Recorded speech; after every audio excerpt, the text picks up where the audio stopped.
Au début du XXe siècle, le Christ a révélé le message de la miséricorde à Sainte Faustine.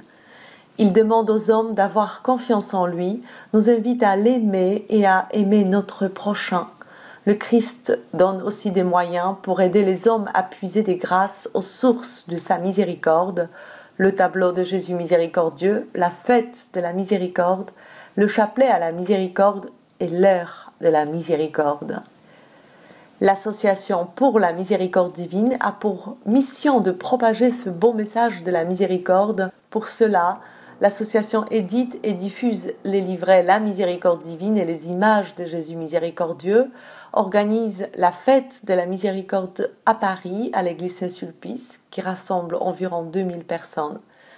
L'association propose aussi des veillées de prière autour des reliques de Sainte Faustine et adresse chaque jour un email à 15h à ceux qui le souhaitent. En cette année jubilaire de la miséricorde, l'association voudrait diffuser le plus largement possible ce bon message. Le moyen le plus efficace, c'est le petit livret La miséricorde divine. Ceux qui l'ont déjà eu en main n'ont qu'une seule envie, le diffuser. Père, pensez-vous qu'il est important de diffuser le message de la miséricorde divine?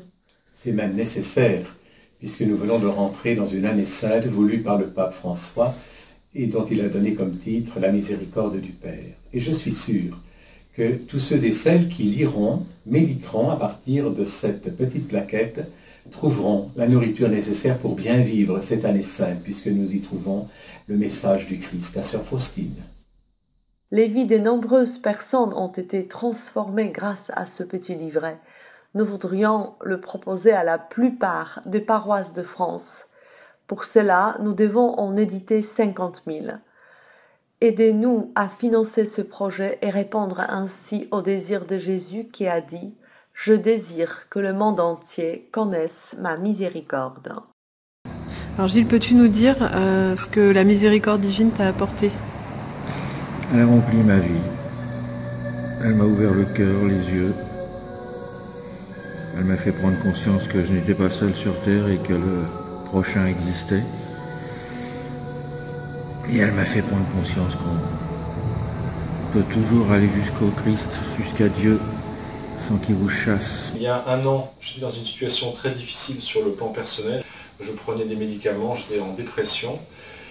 Et un jour, j'étais allé voir ma mère, j'étais en pleurs, je vais aller chez le médecin. J'ai pris le métro et arrivé à la station Concorde, à un moment je jette les yeux au sol et qu'est-ce que je vois? Une petite image du Christ miséricordieux par terre. Le Christ tel qu'il est dans la Bible, c'est-à-dire le Christ effectivement offert aux hommes dans toute sa pauvreté, toute son humanité et toute sa bonté. Donc cette image m'a beaucoup aidé. En l'espace de quelques semaines, j'ai été beaucoup plus dynamique, plus joyeux et mon regard sur le monde a complètement changé, sur les choses, sur la société et sur les hommes.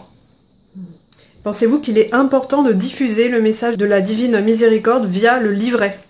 Oui, je pense en effet que diffuser ce livret est absolument capital et moi j'y mettrai toute ma force dans la mesure du possible, car je pense qu'une telle rencontre, effectivement, une telle rencontre peut changer votre vie. Donc diffuser ce livret, diffuser le message de la miséricorde divine est essentiel et fondamental. Heureux les miséricordieux, ils obtiendront miséricorde. Vous savez, on ne peut jamais donner que ce que l'on a reçu. Pour être miséricordieux, pour aimer, pour pardonner, pour être patient dans l'amour et le pardon, il faut puiser à la source, en Dieu. Soyez miséricordieux comme votre Dieu est miséricordieux. Amen. Jésus, j'ai confiance en toi. Jésus, j'ai confiance en toi. Jésus, j'ai confiance en toi.